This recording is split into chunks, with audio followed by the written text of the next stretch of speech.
Okay, perfect. Call recording is on. Perfect. Right then, so this is just kind of the third webinar in the sequence for you guys for the new process. Now, I just wanted to kind of release this one before we actually go ahead and set your adverts live, because it's really, really important that you grasp what we're going to do in this session.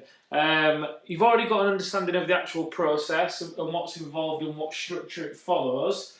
What kind of actions you need to take at each point in time. But this is so important we're going to cover today, especially because the first point of contact that you will have with these guys is going to be over the phone. It's not going to be face to face. It is going to be totally over the phone. And as it is going to be over the phone, the impression that you need to give off is even more important, because obviously they can't read off for your body language, they can't read from your eye contact, but it's really, really important that you still give off a really positive image and lots of other things we're going to cover today. So, like I said, here's what we're going to learn. So, you're going to understand the importance of the impact of how you say things and the impact that that has on your members' decision-making process and how you can control it in 3 simple steps to maximize your conversions. So basically, how you can control how you say things and then the impact that will have to maximize your conversions. So this is a quote. It's a pretty famous quote, to be honest, and it basically says, "I've learned that people will forget what you said, people will forget what you did, but people will never forget how you made them feel." Now, that just resonates so much, and it will resonate so much towards the end of this. In case you're wondering, well, I've never heard that. Who the hell is that by? Here's the lady. So, American poet. She was kind of figured. She was an important figure in the American civil rights movement. She was named as one of the 30 most powerful women in America, and she'd been nominated for the Pulitzer Prize. So, basically, she's as important as the president.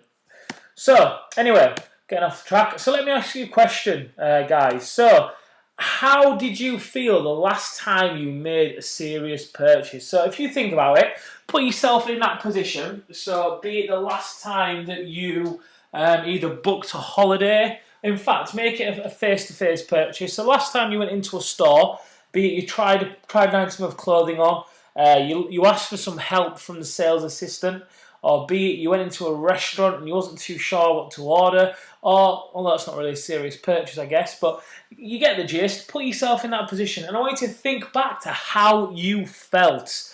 I'm pretty sure that you will have felt happy. I'm pretty sure that you will have felt at ease.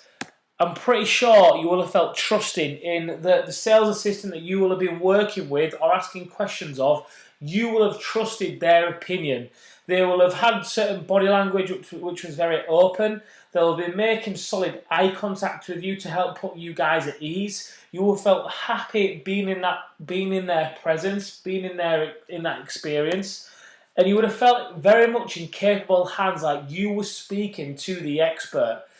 If you didn't feel all those things, you wouldn't have felt confident and you wouldn't have made the purchase. It is as simple as that. You've really got to be put into a set emotional state for you want to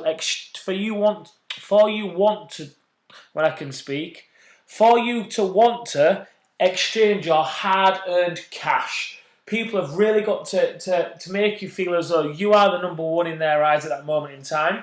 They've also got to make you feel, like I say, as though you've got absolute 100% or 99% certainty that what you're doing is the right thing, and they'll do that by those guys coming across as the expert. You will have had rapport as well, so any person that's kind of been in this decision-making process, any salesperson, in brackets and inverted commas, because you guys essentially are not sales guys, as I covered in the last webinar, you need to ditch that kind of mindset if you think that you are. But you will have had rapport, and any good person, I hate to use the word salesperson, but any person that exchanges services for money realizes this. They will have had rapport with you in that situation. You know it yourself, when you go to a restaurant and you get really good service from someone, they've got really good rapport with you, they make really good solid eye contact, they sound like an expert, they care about you, and all the rest of it, you leave a tip. You leave a tip. Or most people leave a tip. I certainly do. And it's just the way it is. It's how they made you feel. It's not because the food was extraordinary and the service was crap. It's not because you've got in there and you love the ambience of the place, but the service was crap and the food was crap. It is directly because it's how they made you feel, 100%. So, imagine this scenario. So, say for example, we give you some leads. You call those leads up. You're over the phone to them. Remember, they can't see your face. They can't see how you present yourself, how you carry yourself, what your body language is like, and what your eye contact is like. All those things give off confidence. All those things make you look like a professional. All those things make you look like an expert. And all those things make people have trust in you. However, over the phone, these people can't see that. They can't get any of that.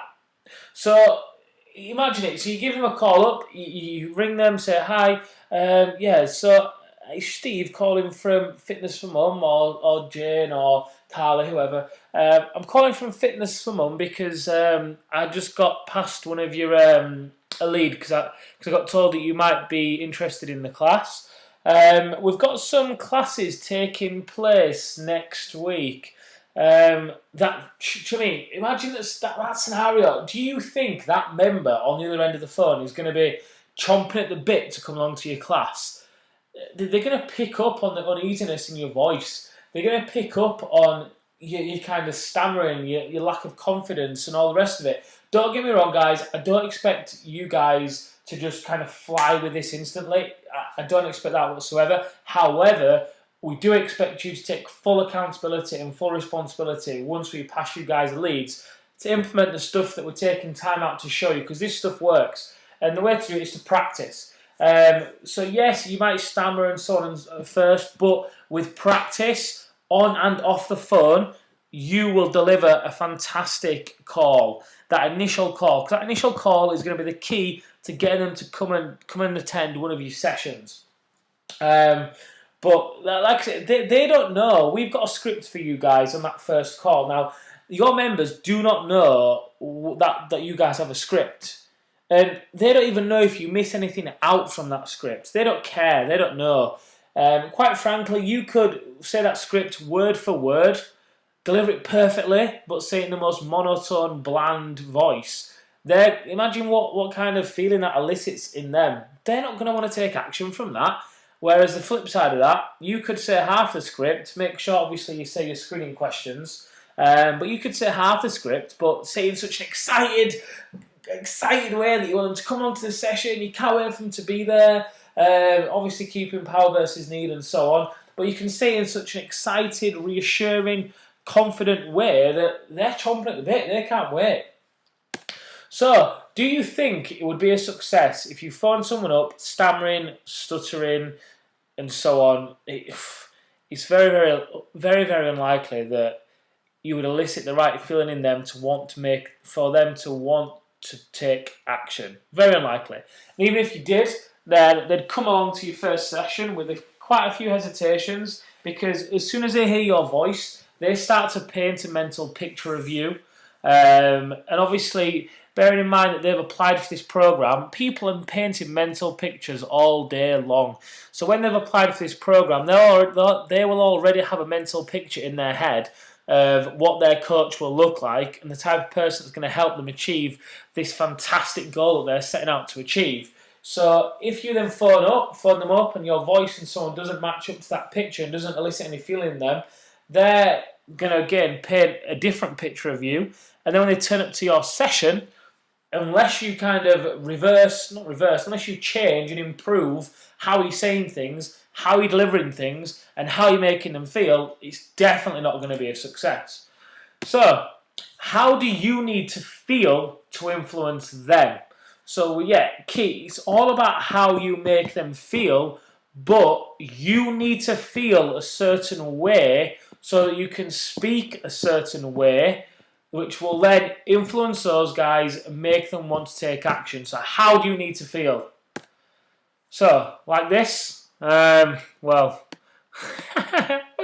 I'm sure we've all felt like this at times, when we aren't getting through to people, or they're just not picking up, or voicemail, or whatever it is. But yeah, imagine if you've got 10 leads to ring back to back, and out of those 10 leads, the first 5 don't pick up, or you get the voicemail, or you get one out of those first 5, 2 pick up, 2 voicemails, one saying, "What are you calling me for? I'm not interested." And then the 6th one says, "Oh no, I did want to, but I'm not bothered now." And you get to the 7th, and that's how you're feeling. You ring that 7th person feeling like that, that will come across in your voice. 100%. I don't care what you say, it will. Your physiology will dictate that that comes across in your voice. Fair enough, the language that you use may not be as aggressive or as frustrated as this guy looks, but a tone of that will come across 100%. Or maybe we'll feel like this. Again, yeah, same kind of feelings: frustration, anger,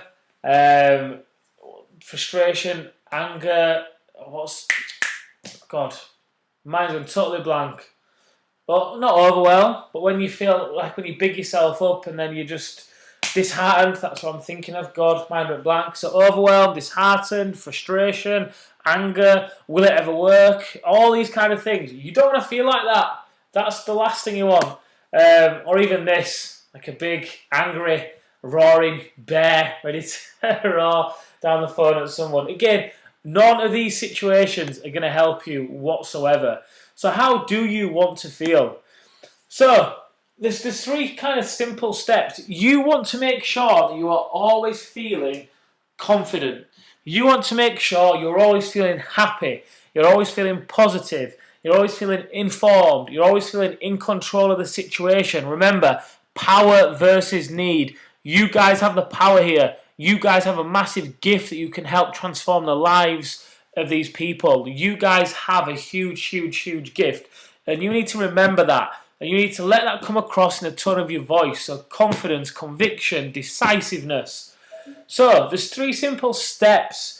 Well, there's three massive contributors and 3 simple steps that you need to be aware of that are going to vastly control and dictate how you manage your state before and whilst you're on a call.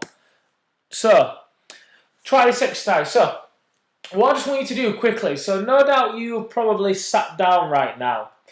I'm kind of stood up pacing about a room because I'm trying to get a lot of feeling into this call with you guys. Hopefully you can tell that. I'm passionate about this. I'm passionate about helping you guys. I'm passionate about your business being a success for you. So whenever I talk to you guys, I'm always stood up.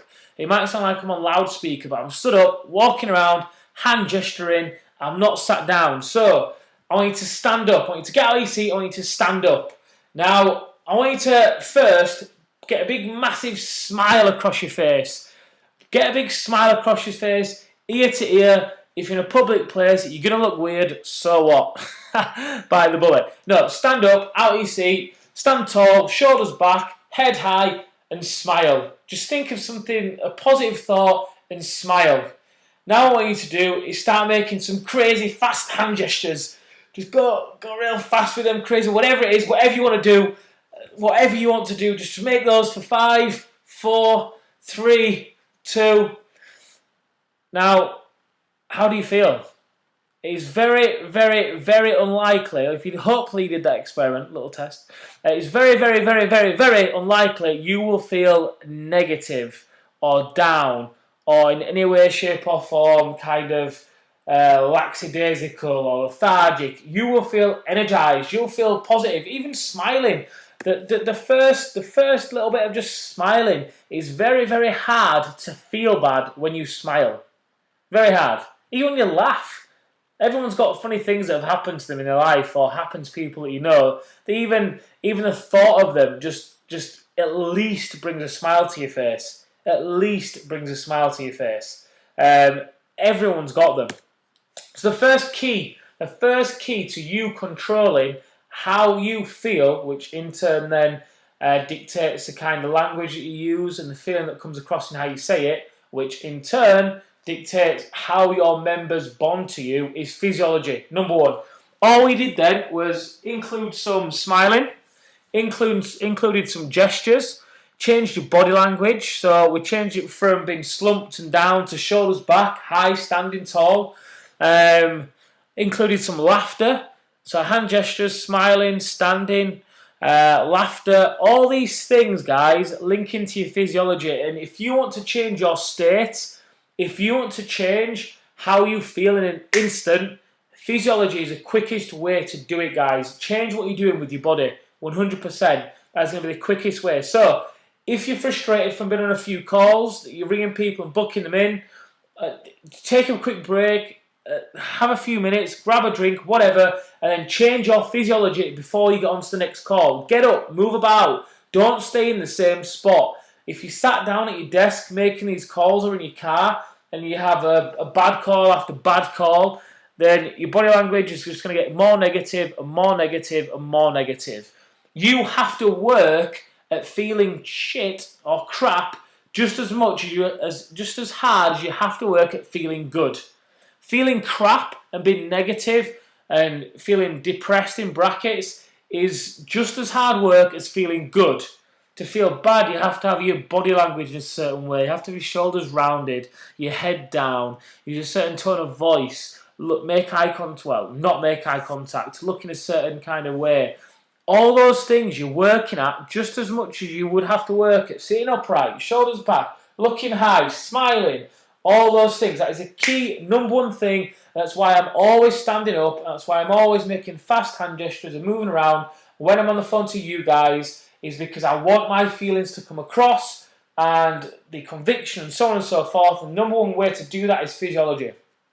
So number two, tonality. So again, think about it, guys. You're trying to make these people feel a certain way. It'd be okay if these people are in front of you at the first point of call, but they're not. They're not. So even if you didn't say the greatest kind of line, but they could see the conviction in your body language and they could see you made solid eye contact and all the rest of it, you could kind of make up for it. However, they can't see this. They're going to be over the phone. So tonality is key. This is key. Don't be monotone. Let them feel the passion that you have for this in your voice. Be soft. Depending on what you're asking them and depending on what you want to say to them, if you're building rapport and asking them a question, so speak with conviction, be decisive, but be aware of your tone of voice. So let's say we've got the application through. I'm phoning an application, but hi Laura, it's Tim from Fitness for Mum. How you doing? So tonality is nice and high, bright. Hi Tim, it's Laura from Fitness for Mum. How you doing? Cool, yeah, good. Okay, so what it is, we have received your application for Tracy's 12-week program, and what we're doing is we've looked through them, and the people that we think would benefit from the program, we've basically progressed to this stage, so hence the call. So basically what I need to do is just ask you a few questions and really make sure that you are a good fit for the program. So, do you want to just tell me, what are you wanting to achieve from the program? What are your goals? Do you see how my tonality changes? So the first, it's high, it's nice, it's welcoming, but it's direct, boom. And then when I'm asking them what they want to achieve from it, I'm like, okay, cool. So do you want to just tell me how it's softer, it's welcoming, it's inviting? You want to be aware of your tonality. You need to be aware of your tonality. This is going to be one of the biggest things in how you make those guys feel, and how they feel is directly related to how much and if they buy into you and want to come to your sessions. So the third one is rapport and trust. Now this is massive, guys. It is a fact 100% that people buy from people they like. Now you could have the best service on the planet of the earth. You could have the best service going. If a mum doesn't like you, they will not buy from you. These people are choosing to spend time and money with you. Now, why would they do that? If they didn't like you, they wouldn't. They just wouldn't. They associate more pain to being in your company than the pain that they'd be in from not achieving their goal. So they just stay away from you. You know yourself, there's certain people in life and in your circle of friends or professional circles, whatever it is, there's certain people that you don't like, they give off a bad energy and you just don't want to be in their company. So building rapport and trust these people is so key. Building trust is going to come from how you speak and the tonality you use. So these mums are going to want to know that you have conviction, that you're an expert, that you're decisive. They are looking to you for guidance. You are leaders. Yeah, you are leaders, guys. They are looking to you for that. So can you imagine a leader turning around and be like, yeah, okay, guys, I think it's going to be this way. Let's just go this way. People are going to follow them. A leader knows exactly where they are going, and people follow them. And this is what these guys are doing to you. They're looking at you guys to be that person. So tonality and conviction, someone is going to build that trust.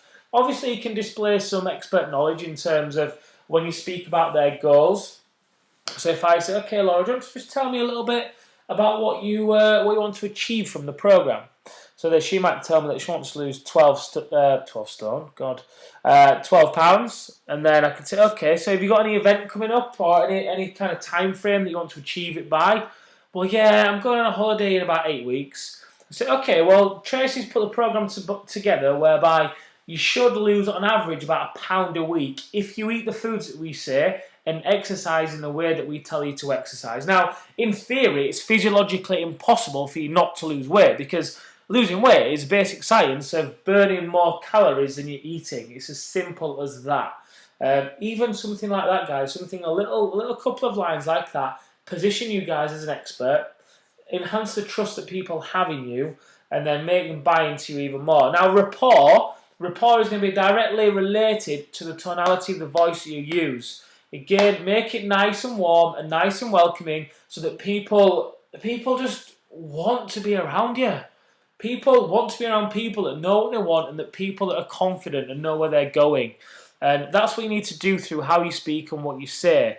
Now, rapport as well. If you get an opportunity to just drop a little joke in there or compliment them in some way without it being too kind of cheesy or smarmy or so forth, then do so. I mean, all the guys in this team are here because you have very particular personalities.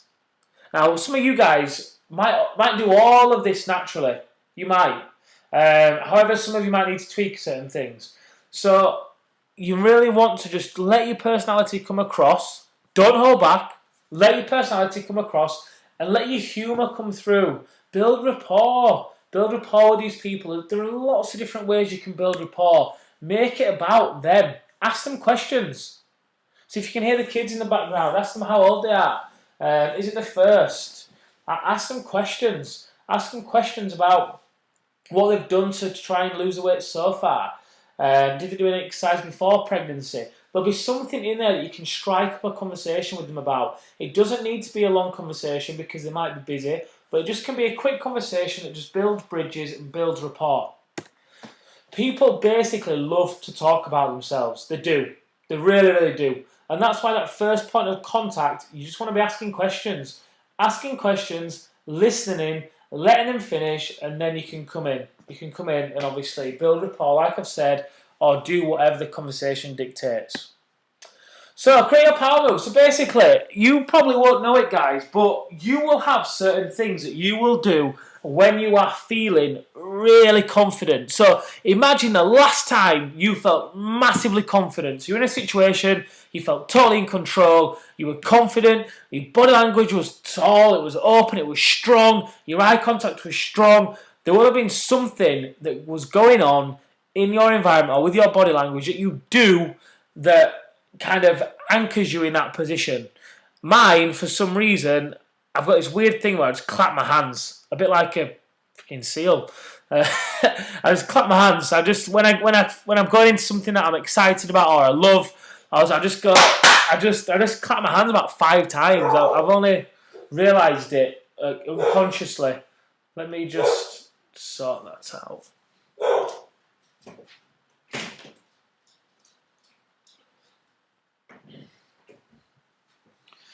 Dog outside reacting to my claps. So I clap my hands about 5 times. I don't know why. I've only realised over the past few months that I do that. However, now if I want to go on to a call and I'm not feeling great, I know that if I clap my hands, it's like my power move. If I clap my hands, I instantly just feel confident, amazing, happy. I start to smile. I almost start to laugh as well. It's crazy. It sounds insane, but trust me, it's true. And every top person has these power moves. Andre Agassi used to have it, whereby when he'd go onto the court, he used to bounce the ball in a certain way. That was his ritual. It's like footballers that you see go onto the pitch and they kiss the ground and do that cross thing with the face. That is their power move. That is their anchoring. It's what they do. It's their ritual. Some people call it superstition. It's a similar thing. It elicits a certain state in your body. It's the same thing. Try and think about what your power moves are. And if you don't have any power moves, create some. You can easily create some. Put yourself into a state whereby you feel really confident, be it like I said about physiology, jumping up and down, thinking of something funny that's happened, whatever it is. Anchor it by doing something, clapping, touching your ear, and reinforce it. So you know that whenever you need that state to bring out, whenever you need to bring out that state in yourself, you can do it by doing your power move. So be vigilant. So you need to be aware of how you feel in your state of mind. I can't say state of mind and state of physiology, and your whole state before you're going on calls. If you don't feel good and you feel annoyed and you're rushing about, do not make calls. Seriously, don't make calls. You're going to do more harm than good. You need to make sure that you're in a position whereby you're feeling awesome, you're feeling confident, you're ready to smash it. Seriously, you do. It's so important. So be aware. So take a moment to ask yourself, how are you showing up? How will you come across into others on this call? Are you coming across like an expert? Are you coming across as someone that can help them achieve what they want to achieve? How are you coming across as someone that cares, that actually compassionately cares about them? Are you building trust? Are you warm? Are you open? Are you decisive? Have you got conviction? All these things, guys. Ask yourself how you are showing up. The last thing you want to do is just pass you a load of leads and go, oh yeah, Tim, well, I got leads, call them. None of them wanted to come. Leads are crap. I did all I could. Really? Just take a little look at kind of what you're doing. I always personally, and every top person does this, they always take full accountability for what they've done. So, say for example, back in the days when we first started our sessions, and we'd got all these leads through, and I'd be the one ringing them. If the leads said no to come along to the session, I always used to think, okay, well, what could I have done differently? What is it that I have done for that lead to have said no? Did I make them feel a certain way? Did I leave it too long before calling them? Did I not build a relationship with them? Did I not drive the conversation enough? Just always, guys, just ask yourself what you could have done differently, what you could have improved on. When you adopt that mentality of constant and never-ending improvement, you will become an unstoppable force, guys. Seriously, you really are, and that is the difference between the top people and the mediocre people. The mediocre people just rely on everyone else. Yes, we are in this together. Yes, we are a partnership, but equally, this is your business. This is the start of your fantastic business. So just like you guys already will do so, I know you will, but keep on taking full accountability. So decide what you want, guys. Decide how much of a success you want your business to be. If you want your business to be a success, then I promise you, I would not be wasting my time doing this webinar with you. This works. This is important. This works 100%. All the top people, or anyone that influences people, not the exchanges, anyone that influences someone understands it's key about how you're making them, it's key about how you make those people feel. Yeah? And that is it, guys. So what I'm going to do is I'm going to stop this recording now. I'm going to open up to questions. In fact, I'll keep it on while I unmute Stephen. If you want to unmute yourself, Steve, and if you want to ask any questions, Go ahead. Yeah, I think that's pretty straightforward at the moment. Work on my own hour training a little bit. Cool. That's pretty good, yeah. Good. I mean, like I said, sorry, go on. You know the Park Q, is that all done online, is it? Or do we take the health questionnaire that they bring along? Yeah, so the health questionnaires. Yeah, so with a 12-week program, the health questionnaire isn't automated. So what you want to do in that first part of the sequence when you initially call them, and you're just checking obviously their suitability for the program, you can ask them it there. Just check they've been given GP clearance to exercise, and then when they turn up to the session, that's when you can get them to actually fill out a physical screening form. Okay. But yeah, I mean, like I said, some of that you guys might have already known, which is totally fine. But even if you do know it, it's still good to refresh over it. But yeah, it's so key, and especially when you're over the phone with these guys at that initial point of contact, that is their first impression of you guys. That's the point where they're forming this initial impression, deciding whether or not they even want to use your services. Do you know what I mean? So it's so key to being aware about how you make these people feel. And obviously part of that is you guys feeling awesome yourself and being in a peak physical state so you can come across in the right way. Yeah, definitely. Definitely good to context like that. Question number 2, Steve. Did you do the exercise? Did you stand up? Yes, I did do the exercise. Oh, he did. Fantastic. I might conduct a survey. You can see through the camera thing, you see, so I end up through that computer so far back, just in case you want. Did you feel any different? Yeah, definitely a lot more lively. Yeah, I was sat on the couch before, my feet up, so yeah, definitely felt more invigorated. Yeah, it is. Again, it sounds like common sense, but a simple thing like smiling. It's so hard to feel crap when you're smiling. Yeah, definitely. It really is. And that then just a little thing like that influences how you come across and how you make those people feel on the call. Okay, cool, right. So I'm going to post this recording up for everyone to watch.